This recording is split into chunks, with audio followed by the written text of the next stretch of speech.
mayamgi nathakta bo pibiba oisnu aduga ngasidagi aikhoi khonsa khungi thokliba isuji ingthaba su purakba oisnu hana haininge aduga atai su hainingai su yam laye adubu haiba su haite maitai ro nangang ba su haite aduna wahai amani khatang dumana hairaga tensinjage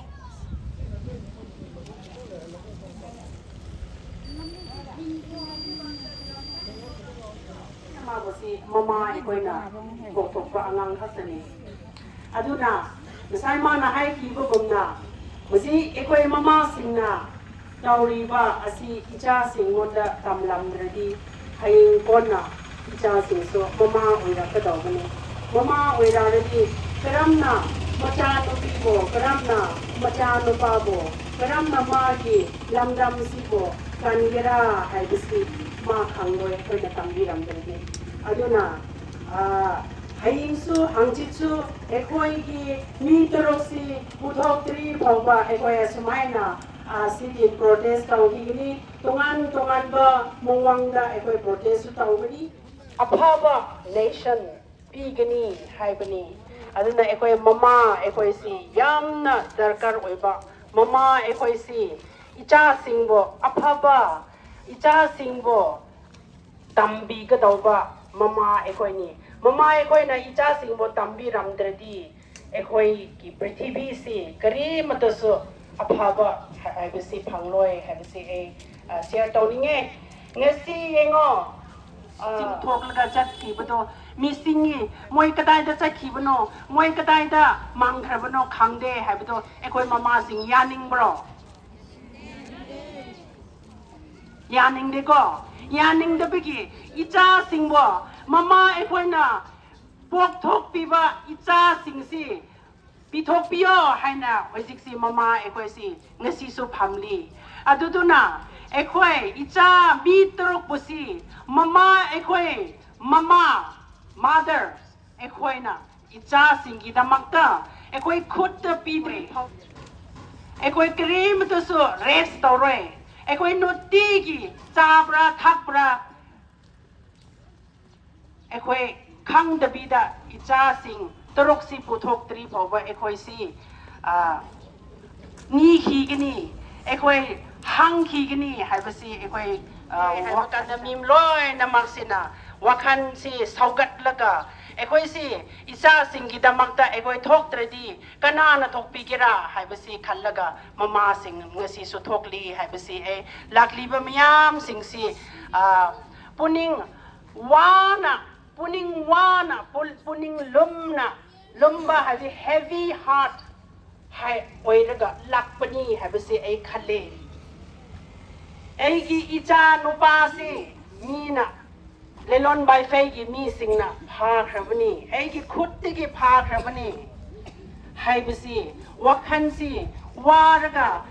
pukningda pi taraga ekoi mama singsi icha singbo pithok piyo icha singbo lo jing ekoi gi khut pi biyo haina ekoi si khut si ting thok laga icha bu pi biyo haina lakli ba mi khaknani habisi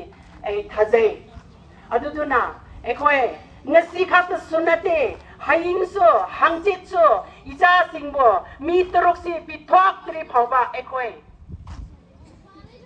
restore ekoi pot tharoi ekoi tungan ba agitation si ekoi tongrakni habasi ekoi miyam gi decision ni habasi loninge ekoi gi right da ekoi fight taw bakanda shon so ekoi bo mateng pangpi le gani ekoi ki ngai lete ekoi kri matu so hantan ngai lete aduna ekoi gi apamba icha troksi pidri phongba ekoi let loi ekoi pot tharoi ekoi tumba cha pasi khang loi ekoi ni laga ekoi tungan baromda ekoi tawgani asida asigumba protest tawbakanda asigumba tungan ba any form of agitation tawbakanda asok ana asi ana thokda kana na dai to logo tawbra harati government manipur of government aduga central government na moina responsibility si logadawbani habasi mimiyam na thamninge ekoi ki kunu se mena manipur na chitan tawraga tungan badegi mimiyam si na chitan tawraga ไอ้ควยกี่มีสิ่งบทาดอกตะบีดากูกี้โฮสเตจสิ่งบทาดอกกันนี่ให้นะมวยเรารำมันนี่อาซีสิมิจำมิข้านายเดบราน้อยมีอัมไฮโอมิจำมิข้านายเดบรามีอัมนะไฮโอมิจำมิข้านายก็ government of Manipur นะมิจำมิข้านายปนี่ Indian government สินะมิจำมิข้านายปนี่ personality เลยมวยเกี่ยเดี๋ยวจะหาอะไรนี่ตน้องนะมวยเกี่ยวอร์เรฟนี่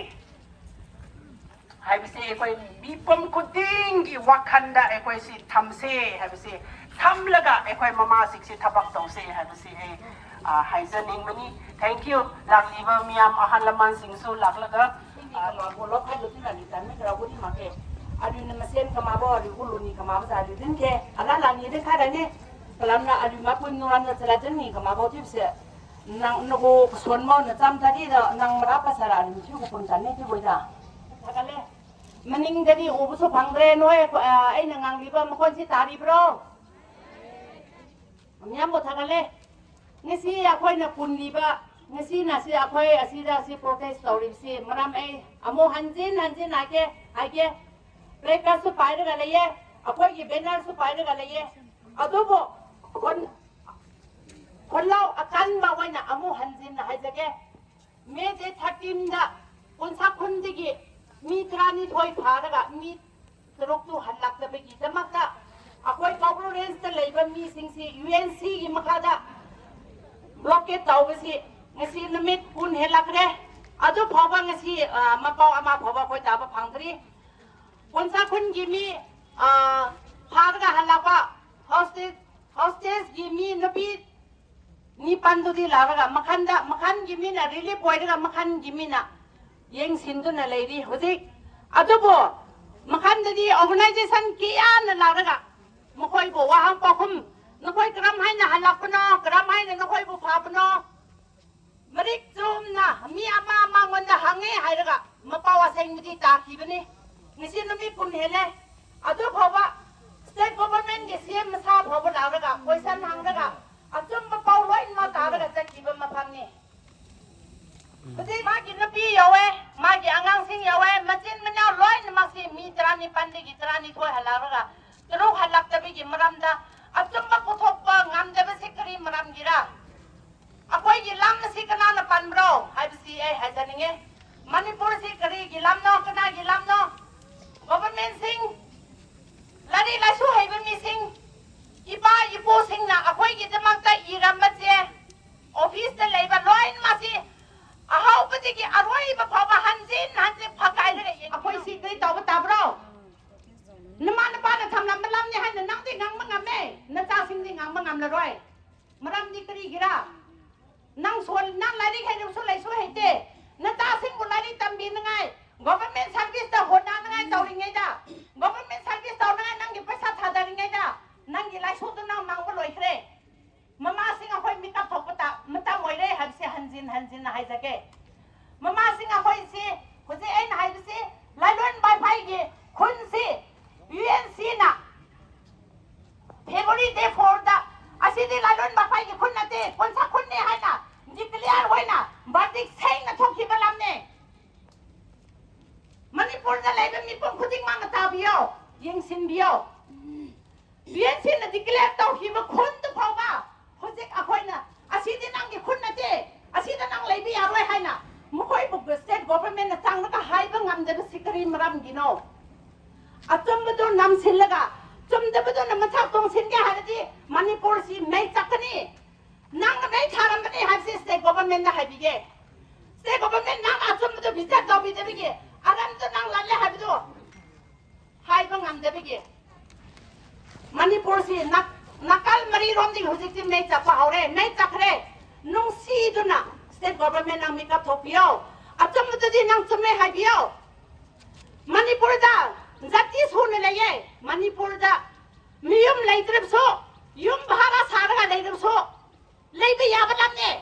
mi tok chang han loi hai na hai balam na te mi loi ma gi karbar tawra ma gi business tawra yum bhara lai ba ya ba yam na nyom chum na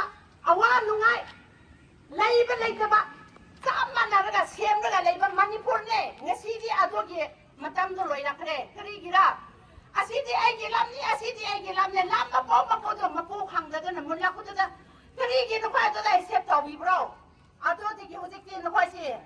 리더 아마 토에 람마제 아마 망에 리더 아마 토에 람마제 아마 망에 난기 람도 나마나 바나 아한나만 생는 참 람도 호직기 마제 가라보다 마니포르 시디 그다지 마니포르 와이게로 럽닥 뚱아도 와는 과지 마니포르도 미르 레이베 야다바 이생 럽닥 아도 갔다 와야 돼 마니포르 길람도 너야 아닌구나 아닌데 마니포르 시 찡땀나 찡다가다가 파자바 오망 파자바 레랑 뭐랑 까이나 사팔람 땀밥도 라그라나 이생 땀밥도 라그라나 자가 농아이바 마팜 마니포르네 호직지 마니포르시 그다이드나 마니포르시 로딱 낙도에게 도래 아도나 농시도나 마니포르시 아코이 마니포르다 이마이파나 탐람람다 아코이 링젠 마나르가 깐능아이 도세 합시 하자게 ngasi mama akoy mama nang so mamane so mamane officer wai ba siam wai ba si nang ginga tane egi tane nang po pi bi siam wai bine nang po pi bi digi akang ai to pi ri ba miam jo nang ginga tane egi tane ita sing bo mama ama wai na ko apa ba tam bi se akoy yiwa lo na hai se akoy yiwa lo ji ita ne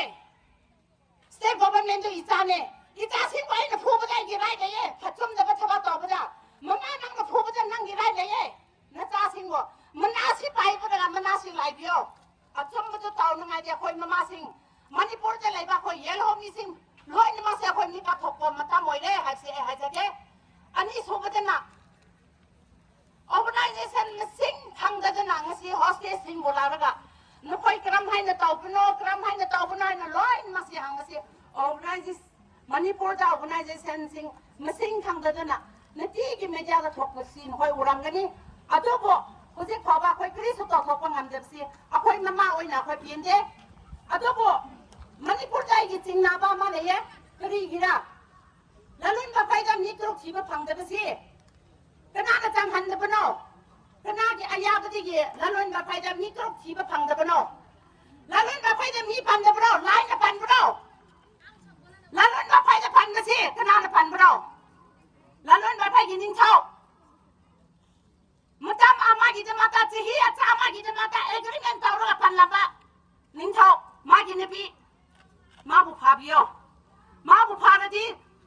kon sa kon gi bichar atom ma si thok re gi ni har si ha ja ge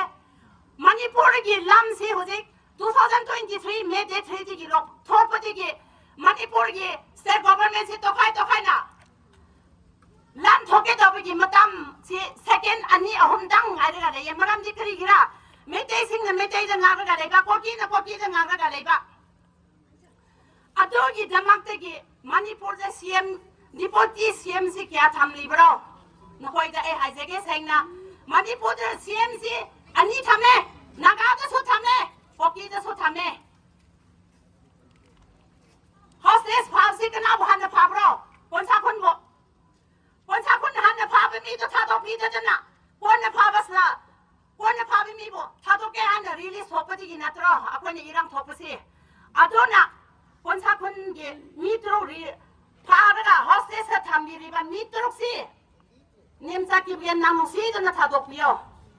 นั่งกี่คนจะเลยนั่งกี่มีพัฒนุงกับทอร์ดีนั่งกี่สเตนนั่นกันเดียนนี่สังกีสักแค่นั้นนี่สุดทบจะนั่งทบพี호직 타마 소라고 파와 시기도 막다 난 그리게 간데면서 아마 보고 토피도 브로 아시지 미나트 브로 농시도나 냠자망 니포티 시엠 아마와이나 징게 니포티 아마와이나 보리브세 미장 미하나 지거노 미 로이나 마키도 막다 셀플라 온마다 좀나 온 보검나 라론 비싱나 사나 온나 미싱나 머릭점나 온 보검나 미장 기도 막다 난 셀플라 시파자 온 비요 Manipur pagi dapat power job si nang ikut terleye.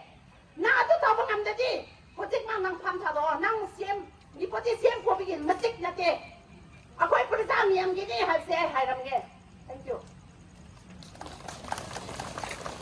Justice! No rest! No justice! No rest! Release our six!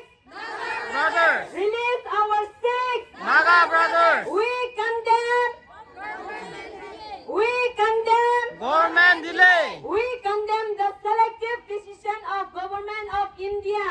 We condemn. We condemn. No justice. No rest. No justice. No rest. Release our six. Naga brothers. Release our six. Naga brothers. We condemn. Government delay. We condemn. Government delay. We condemn the selective decision of government of India. We condemn. We condemn. No justice. No rest. No justice. No rest. Release our six. Naga brothers. Release our six. Naga brothers. We condemn. We condemn.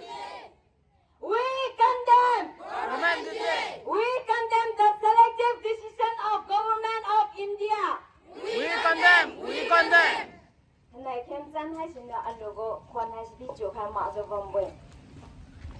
Dan dan san mai sai gara ba si di tin tron pat bơi. Chứ đây đi anh logo mai há gara wa di tin pa ma bơi. Jagi mamang da phongdok chaning badi nahan me gi tang tra hum dai nomik asida phajin ki ba akhoi khun konsa khun gi mi jam sing bu phajin ki ba maram da ai hajan nge maram di kon me gi tang tra hum dai nomik asida phajin ki ba mi jam tra ni pani adobo me tra manga nomik asida me gi tang tra manga nomik asida mi jam nupi macha chahi ani pha da ngai riban nupi macha ama yo nupi trani thoi thadok le adobo hoje akhoi gi brother si mang da oliba akhoi gi brother toro pode hoje phawa thadok tri ma pham kada da lai bna hai wasu khang de kadi manam gi nang ma la chin da thamni base moi hoje mang pu thobi mai gi ma pham kada da no moi si ri bra moi si kha bra natra ga hingli bra kha hai dok bi yo government sing na moi ma pham da moi lai lai bai phai hai ba gi khun si da gi phajan khi bane moi gi nupi ya na si pastor manu ya we adu ga si family lung moi ani si de moi gi nupi moi gi angang ya na chakhi bane moi gari ama da tong bane adu pastor manu na gari thong kar thawe adu ga si family lung hai ba sin na khoi imung isama gi imung gi nupa ne adu ma se gadai da lai ri bra hojik nupi angang do thadok ram ga ma auto thawe ma na auto driver ne adu ma gi nupi angang su yaw na ma moi gi nupi mamang mang ta gi mun laga makho jinga gari da engine laga pukhi bane adu bung mapham ase moi singbu moi tarok singbu moi na phade hai ba se kari maram gi no moi una khangna khangjan na da ba se kari gi no hai na hai jan ninge hoji moi na moi gi mapham se kadai da lai bro government nai hoji thu na chalaga moi bu thidok biyo adu moi na kari gomba moi gi si khaba taraga so moi gi hajang da khoi da sinna biyo moi se kadai da lai ba no moi lailon bai phai hai ba gi khun si da lai ba ningthau moi gi ningthau gi khojin tharang da gi moi phajin ki bane moi gi lailon bai phai hai ba khun si da lai ri ba women sing na da moi gi mi jam sing loi na ma yaw ra ga moi bu phajin ki bane adu ga moi gi haidin moi gi na haran sing da sina ki bane ha do ki bra na tra ga moi na cha thok ki bra hojik mang pothok biyo hai ba khang han janinge ado government noi ngasi gi kari maram gi dama hojik phaba noi tumin na lai ri bano ngasi khak na de na ha mamang da gi so hai do khrab ni moi gi maram da moi hojik prithibi da lai ba mi mayam na khang na ga lai ba lai khrab pot ni moi je hojik phaba moi bo thidok ba ngam dri ba se kari maram gi no hai na hai janinge hojik hai na hai janing ba se lailon bai phai hai ba khun si da gi ning thau ma gi nupi ma song ma gi nupa moi ning thau ma gi nupi moi gi imung bo hojik mak phara ga khoi khut sing na biyo moi bo wa hang pau khum moi bo pau hang wa hang pau hang tau biyo moi bo pha hek phara moi bo pau khum moi ngon da gi pau khum je phangani hai ba je hai jang ninge aduga hojik akhoi gi deputy cm oi ri ba nemcha kim gen ma bo so hai jang ninge maram de ma je kuki ni aduga moi masan ne si je moi gi mi da moi gi khon da chalaga moi changa ga moi gi mi se puthok biyo akhoi mi jam phajin ki ba mi singbo pharaga moi ngon da question tau biyo hai bi hai janingi ado moi na ma na asi ge maram da achom da puthok ba ngam da di moi gi ma gi pham da thadok biyo hai janingi maram ni akhoi na pirang sen thari ba se noi u da bra hai na hai ningi maram da se akhoi na moi ba hek pha ki ba no mi ta gi ngasi pha ba akhoi tum pham ja pham khang da na lai ri ye hai ba se hai jan ninge government ꯑꯩꯈꯣꯏꯒꯤ government state government ꯅꯣꯏ ꯃꯌꯥꯝꯁꯨ ꯅꯣꯏꯗꯁꯨ ꯍꯥꯏꯅꯤꯡꯉꯤ ꯃꯔꯝꯗꯤ ꯅꯣꯏ ꯍꯧꯖꯤꯛ ꯐꯥꯎꯕ ꯀꯔꯤ ꯇꯧꯔꯒ ꯂꯩꯔꯤꯕ꯭ꯔꯣ ꯇꯨꯝꯗꯨꯅ ꯂꯩꯔꯤꯕ꯭ꯔꯥ ꯍꯧꯒꯠꯂꯣ ꯃꯤꯀꯞ ꯊꯣꯛꯑꯣ ꯍꯥꯏꯅꯤꯡꯉꯤ ꯃꯔꯝꯗꯤ ꯑꯗꯨꯛꯀꯤ ꯃꯇꯤꯛ ꯋꯥꯅ ꯑꯩꯈꯣꯏꯅ ꯂꯩꯔꯤꯕꯁꯦ ꯅꯣꯏ ꯎꯗꯕ꯭ꯔꯥ ꯅꯣꯏ ꯑꯩꯈꯣꯏ ꯃꯤꯆꯝ ꯄ꯭ꯔꯖꯥꯒꯤꯗꯃꯛꯇ ꯍꯤꯡꯕ ꯅꯠꯇ꯭ꯔꯥ ꯍꯥꯏꯅꯤꯡꯉꯤ ꯑꯩꯗꯤ ꯃꯣꯏꯁꯤꯅ ꯍꯤꯡꯂꯤꯕꯁꯦ ꯃꯣꯏ ꯒꯣꯔꯃꯦꯟ ꯑꯃ ꯑꯣꯏꯅ ꯑꯩꯈꯣꯏ ꯃꯤꯆꯝ ꯄ꯭ꯔꯖꯥꯁꯤꯡꯕꯨ ꯀꯟꯅꯉꯥꯏꯒꯤꯗꯃꯛꯇ ꯂꯩꯕ ꯅꯠꯇ꯭ꯔꯥ ꯑꯗꯨꯛꯀꯤ ꯃꯇꯤꯛ ꯄꯨꯛꯅꯤꯡ ꯄꯦꯟꯗꯦ ꯑꯗꯨꯛꯀꯤ ꯃꯇꯤꯛ ꯑꯩ ꯄꯦꯟꯖꯗꯦ ꯁꯧꯁꯨ ꯁꯧꯅꯤꯡꯉꯦ ꯅꯣꯏꯅ ꯑꯆꯨꯝ ꯑꯔꯥꯟ ꯊꯤꯗꯣꯛꯄ ꯉꯝꯗ꯭ꯔꯗꯤ ꯐꯥꯝꯁꯨ ꯊꯥꯗꯣꯛꯑꯣꯅ ꯍꯥꯏꯅꯤꯡꯉꯤ To the media, they have been watching this over and over and over again from day 13, and please don't ask me that. It's all about this. So please do something. Please make sure it goes beyond and beyond everyone, beyond everywhere, not only in Manipur, not only here in the northeast, but everywhere, so that if the government is not going to do it, at least let the central government interfere. So it's my earnest request. Deputy Chief Minister, if she is not doing from before, then what will she do right now? I think she is not at all interested in this matter. So your message to the government, you said that you want either alive or dead. Yes, they have been kidnapped since day 13. All right, we all know that. Everyone knows that they have been.